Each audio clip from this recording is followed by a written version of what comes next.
Olá, amigos do Café com Fé, bom dia, boa tarde, boa noite, que Deus te abençoe, a paz do Senhor Jesus. Estou aqui para meditar um pouco da palavra do Senhor com você. Nessa hora a gente vai pegar o nosso cafezinho, pegar a palavra de Deus e refletir nas Escrituras e ver como isso pode trazer ganhos, benefícios e crescimento para a nossa vida com Deus, para o nosso dia a dia. Em nome de Jesus, que Deus te abençoe e vamos à reflexão da palavra do Senhor.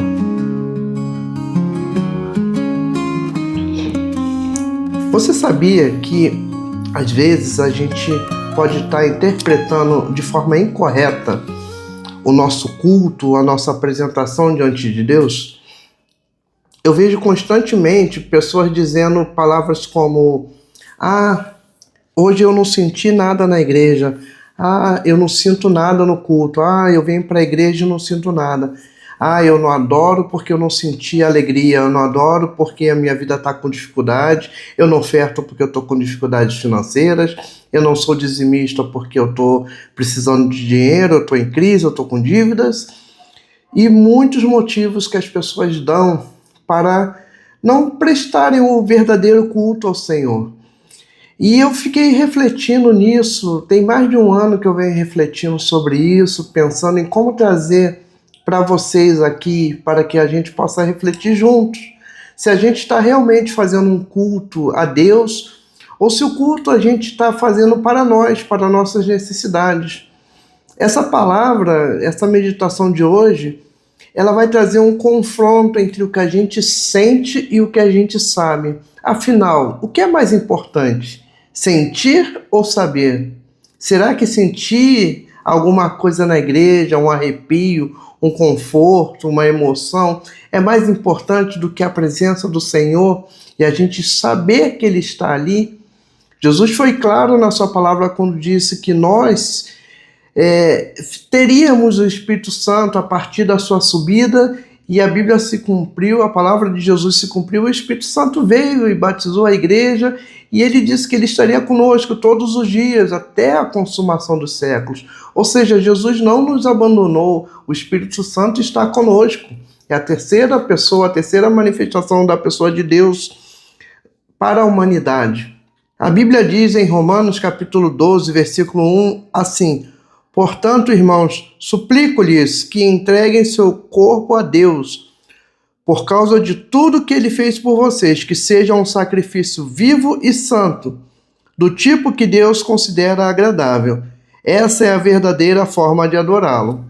Eu estou lendo na versão NVT, mas eu gosto muito de uma outra versão, que é a King James, que diz que este é o vosso culto racional. E eu gosto muito dessa expressão, o vosso culto racional. Porque quando eu entendo que o culto é racional, não é um culto que anula a presença do Espírito Santo, não é um culto que anula o agir, a vontade, a direção do Espírito Santo, mas é um culto que eu tenho plena consciência, plena convicção do que eu estou fazendo ali.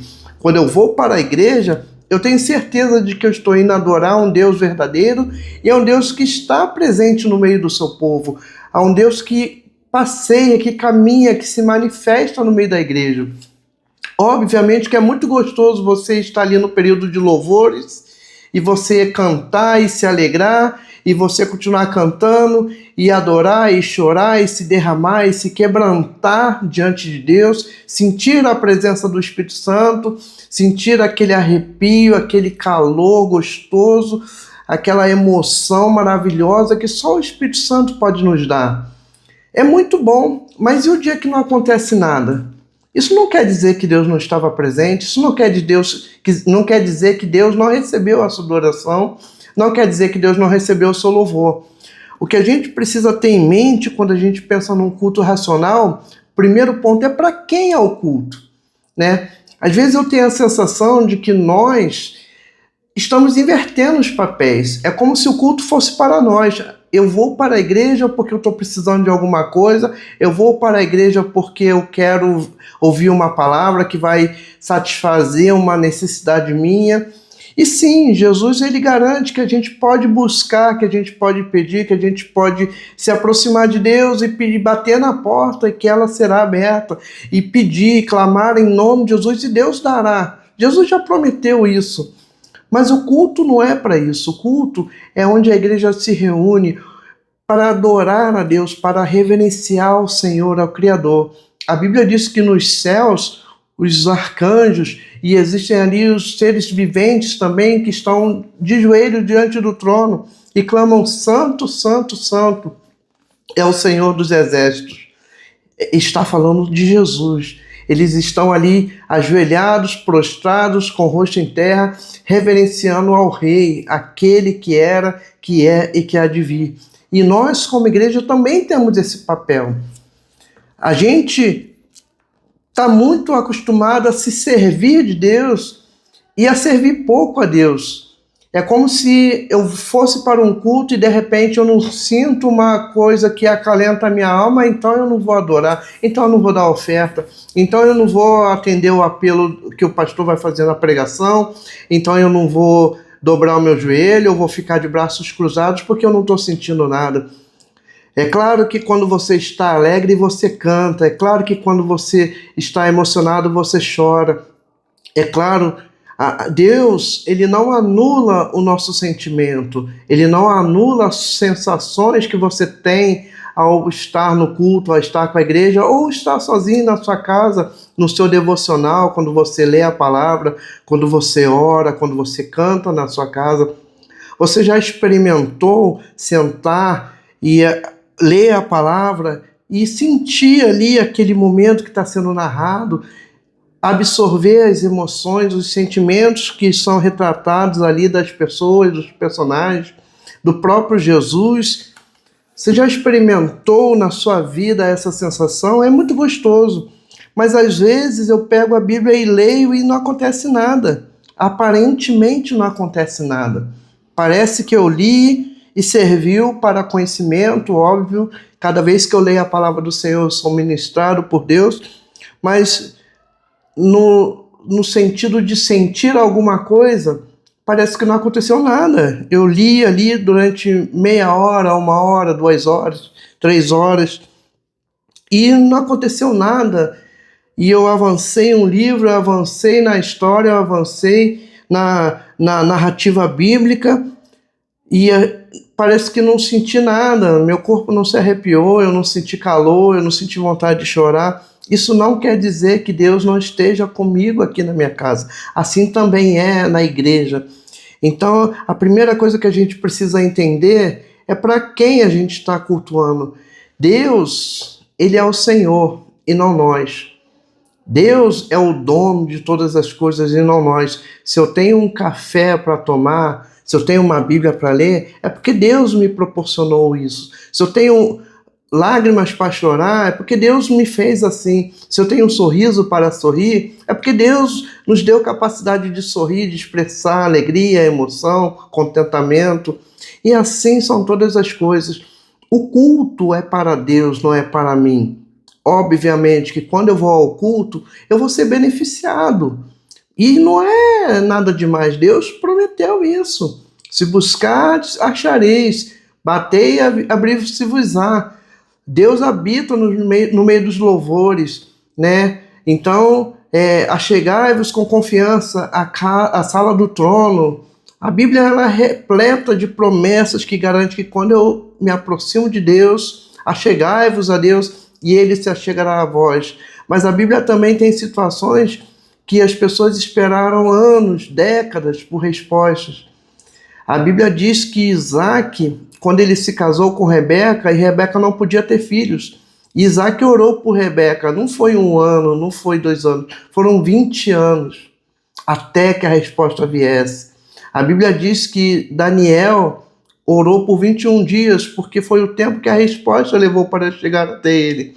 A Bíblia vai falar de Jó, que era um homem íntegro, reto, temente a Deus e que se afastava do mal. Foi provado por Deus e na sua queixa ele colocou ali as suas questões e nada, não acontecia nada e ele achava que Deus estava desprezando ele.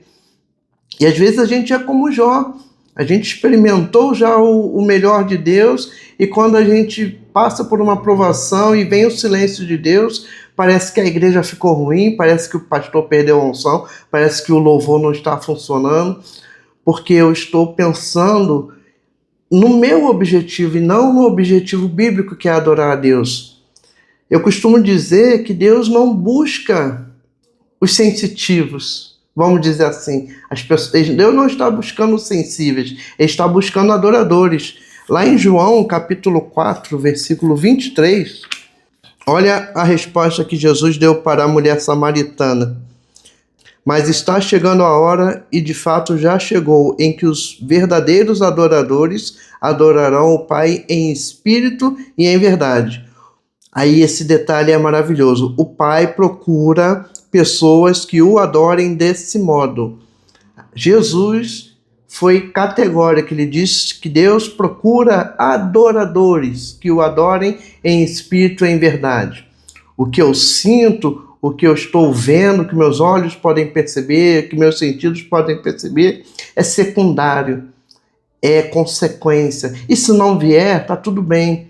Eu confesso a você que eu já subi várias vezes para ministrar triste, preocupado, com problemas em casa, problemas financeiros, às vezes problemas de saúde, com situações contrárias, com resistência, com várias situações, mas nunca me neguei a subir no altar para ministrar, seja o louvor, seja a palavra, seja uma oração. Eu sempre pude estar disposto diante de Deus, porque é para Ele que eu estou fazendo isso. Uma vez eu estava numa situação muito difícil e eu ia ministrar o louvor naquele dia, e eu orei o dia inteiro, fiquei aflito, fiquei completamente preocupado com o que poderia acontecer, e eu não senti resposta, eu não tive resposta. E quando eu ia para a igreja pensando nas canções que eu ia cantar, eu comecei a procurar na minha mente canções que remetessem ao meu momento, canções ali talvez de esperança, de que Deus pudesse reverter a situação. Era um culto de campanha e eu pensava assim, eu vou cantar aqui uma canção sobre resgate, sobre milagres, sobre Deus mudar a situação. E naquele momento foi a hora que o Espírito Santo falou comigo. Ele disse assim: se você cantar essas canções, você não está cantando para mim, você está cantando para você mesmo. Olha essa resposta que o Espírito Santo me deu. E eu fiquei assustado, eu estava no meio da rua, e eu me arrependi, eu pedi perdão, e selecionei para aquele dia só canções que iriam exaltar o nome do Senhor, que iriam glorificar o nome do Senhor. Porque independente de eu estar bem ou estar com problemas, a adoração do Senhor é a mesma, deve ser a mesma. Lógico que se você olhar os salmos, por exemplo, muitos salmos são canções que foram criadas por Davi, por Asaf, por outros salmistas, e algumas delas têm lamentações. Eu gosto muito do Salmo 77, porque ele faz uma profunda lamentação. Eu lembro desse dia, e era um verdadeiro Salmo 77. Eu passei um bom tempo lamentando, pensando ali como ia ser, o que ia acontecer, por que estava acontecendo aquilo. E de repente, quando o Espírito Santo falou comigo, eu comecei a procurar motivos para adorar. E no Salmo 77, a partir do versículo 12, ele começa a procurar motivos no passado, nas lembranças, nas memórias, porque o presente era terrível. Quando o Salmo 77 foi escrito, eles estavam no exílio, estavam prisioneiros. E o salmista, ele procurou nas memórias, na memória do que Deus fez no seu povo, na memória da aliança de Deus com Abraão, Isaac e Jacó, na memória de Deus livrando o povo do Egito. E ali ele foi buscando motivos para glorificar o Senhor, porque ele precisava de uma razão. E a razão não era a necessidade dele, a razão era lembrar quem era esse Deus, que ele no momento não estava vendo, mas ele sabia que Deus estava lá. Às vezes, quando você está na igreja e parece que você não está sentindo nada, não quer dizer que o Espírito Santo está presente. Você não precisa sentir, você precisa saber, você precisa ter certeza de que ele está lá. É lógico que é gostoso estar num culto avivado, as pessoas glorificando, quem fala em línguas falando em línguas, dançando, liberdade do Espírito Santo. Mas se o culto estiver aparentemente parado, também está tudo bem. O mesmo Deus que atua no culto avivado, atua no silêncio. O mesmo Deus que anda sobre a tempestade e faz milagres, vem na brisa e traz a palavra como fez com Elias. Então é o mesmo Deus. Então Deus ele atua no alvoroço, ali no avivamento, no movimento, como os crentes pentecostais costumam dizer, e também atua no silêncio, na calmaria, no sossego. Às vezes você não tem aquele culto super avivado, mas a palavra de Deus ela vai te alimentar. Ah, mas eu não entendi nada. Quem ministra é o Espírito Santo, recebe a palavra e vai para sua casa grato a Deus, porque nós podemos ter uma Bíblia e podemos sentar numa igreja e ser ministrados da palavra do Senhor. Às vezes a gente não tem motivo nenhum para adorar. E Ana, mãe do profeta Samuel, ela tem uma história interessante demais.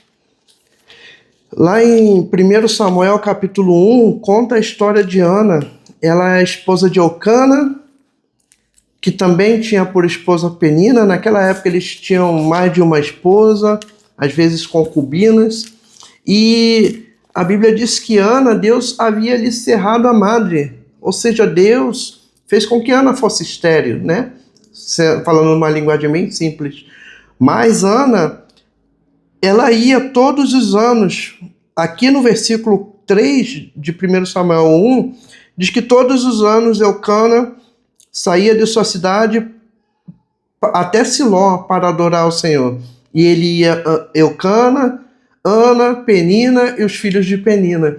Ia todo mundo, todos os anos. Ana poderia se negar aí, poderia colocar, olha, mas o que eu vou fazer lá? Deus se esqueceu de mim, eu não posso ter filhos. Naquela época, para uma mulher não ter filhos, era muito ruim.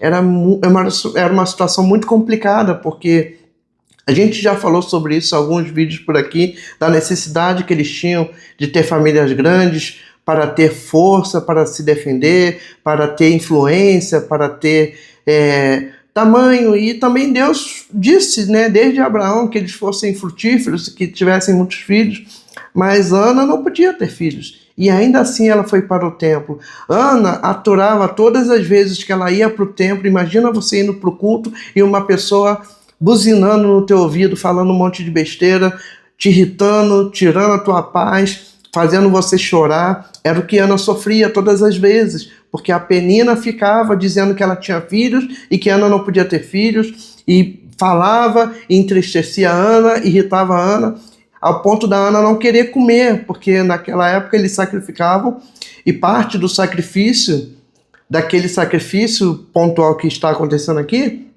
eles comiam, a família comia. E a Bíblia diz que quando Eucana foi dar uma porção muito generosa para Ana, para tentar consolá-la, ela se recusou a comer, de tão triste, tão irritada que ela estava. Mas ela estava na casa do Senhor. E assim, depois de cultuar, depois de ofertar, depois de fazer o sacrifício, depois do culto completo, Ana se ajoelhou no templo para orar. E a Bíblia diz que ela orava e chorava tanto que chegou um momento que a voz dela não saía mais. Ela mexia os lábios e não tinha voz. Ao ponto que o sacerdote achou que ela estava bêbada, né? Estava embriagada. E ela disse para ele, não, eu só estou triste, estou clamando ao Senhor. E a partir dali a gente conhece a história. Foi liberada a palavra. E quando você vai, independente da situação, a palavra de Deus é liberada sobre a sua vida.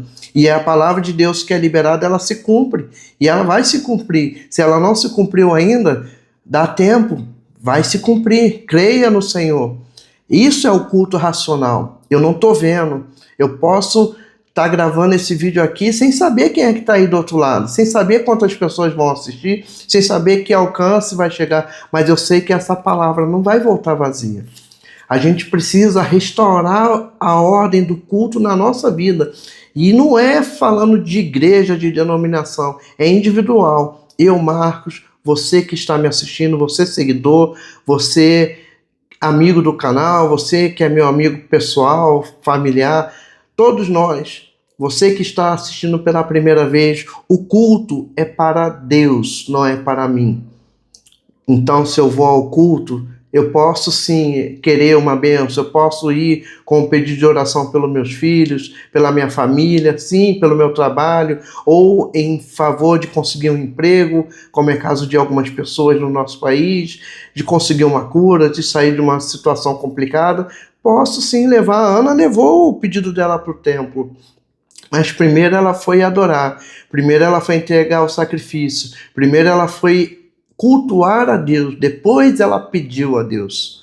Às vezes a gente quer fazer o contrário, já chega na igreja pensando, principalmente em culto de campanha, que a gente foca muito em milagres, em realizações e maravilhas, mas a gente tem que sempre colocar a adoração, o culto a Deus em primeiro lugar.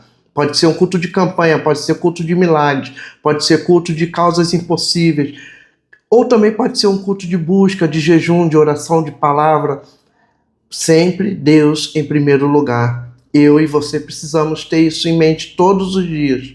Quando eu abrir a Bíblia na minha casa para ler, é Deus em primeiro lugar. Quando eu dobrar meu joelho para orar, eu tenho um caderno de oração que eu anoto ali os pedidos meus, os pedidos que eu recebo dos meus amigos, os pedidos que eu recebo de algumas pessoas da igreja. Eu anoto tudo e eu escrevo ali linha por linha. E quando eu vou orar, eu abro esse caderno e apresento os pedidos diante de Deus. Mas antes, eu apresento a minha vida a Deus em culto, celebrando o nome dele, adorando o nome dele. Eu aprendi isso e eu quis compartilhar isso com você hoje, para que a gente possa restaurar o nosso culto racional.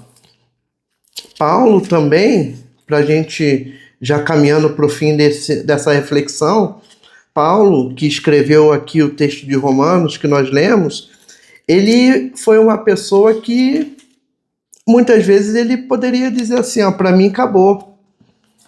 Porque Paulo, ele era um capitão ali, uma pessoa importante para Roma, para o exército romano, um doutor da lei, ele executava a lei, ele consentiu na morte de Estevão, por exemplo, e quando ele encontrou Jesus e começou o seu ministério, ele teve ali muitas alegrias, converteu muitas pessoas para Jesus, abriu muitas igrejas, edificou a vida de muitas pessoas, mas também ele sofreu perseguições, ele teve fome, ele teve sede, ele foi acusado pelos judeus, ele foi perseguido, emboscado mais de uma vez pelos judeus, ele foi levado aos romanos como se fosse um criminoso, ele foi julgado como criminoso pelo simples motivo de servir ao Senhor. Mas uma coisa que Paulo nos ensina, ele nunca parou, ele nunca deixou de servir e de engrandecer ao Senhor. Mesmo quando ele falava das dificuldades, ele deixava claro que Deus estava com ele, que a graça do Senhor lhe bastava. E Paulo, aqui no capítulo 4 do livro de Filipenses, versículo 12, olha aqui que ele diz: sei viver na necessidade e também na fartura. Aprendi o segredo de viver em qualquer situação, de estômago cheio ou vazio, com pouco ou muito. Olha que interessante essa visão, né? Ele aprendeu a se contentar com a situação. Não quer dizer que eu vou me acomodar, estou numa situação difícil, eu não vou lutar. Não é isso. Mas ele aprendeu que quando está bem, ele estava bem. E quando estava ruim, ele continuava bem. Quando estava bem, ele pregava a palavra. Quando estava ruim, ele continuava pregando. Quando estava bem, ele orava. Quando estava ruim, ele continuava orando. Quando estava bem, ele louvava. Quando estava ruim, ele continuava louvando. Quando estava bem, ele abria igrejas. Quando estava ruim, ele continuava abrindo igrejas. Paulo nunca parou. E assim devemos ser nós, independente da situação. Eu vou colocar o Senhor na frente. O meu culto é racional. Não quer dizer que a minha mente vai comandar o culto, mas eu sei que o Senhor está aqui. E onde eu estiver, eu sei que o Senhor está comigo. Mas eu não estou vendo nada acontecer. Mas eu sei. É muito mais do que sentir. Diga você aí na sua casa, onde você estiver assistindo esse vídeo. Eu sei que Deus está comigo. Você precisa ter essa certeza. E quando você chegar na sua igreja, quando você for visitar a igreja pela primeira vez, que seja, você vai falar assim: eu sei que Deus está aqui porque Jesus falou que Ele estaria conosco todos os dias, através do Espírito Santo. E Deus cumpre as suas promessas, Deus cumpre as suas palavras. Creia nele, busque nele, confie nele, em nome de Jesus. Eu espero que você possa ter entendido essa mensagem, que ela possa tocar o seu coração. Não esqueça de compartilhar esse vídeo, não esqueça de seguir o canal se é a primeira vez que você está aqui. Não esqueça de deixar um like, de deixar o seu comentário, conte aqui a sua experiência. Se você tem necessidade de oração, fale com a gente, deixe uma mensagem, faça contato, a gente coloca na lista de oração. Tem um grupo de oração que podem orar por você. Se você precisa aceitar Jesus, escreva aqui no comentário: eu estou recebendo Jesus hoje e quero cultuar a Ele em primeiro lugar todos os dias da minha vida. Diga isso sobre o Senhor. Mas eu já sou crente. Mas também nós precisamos nos converter, voltar à essência, como diz a canção, voltar à essência da adoração, porque o Senhor busca adoradores que o adorem em espírito e em verdade. O culto é racional. Saiba o que você está fazendo. Tenha consciência de que, independente do que estiver acontecendo, Deus está ali cuidando de tudo. Em nome de Jesus, que Deus te abençoe. Muito obrigado por ficar até aqui e até o próximo vídeo.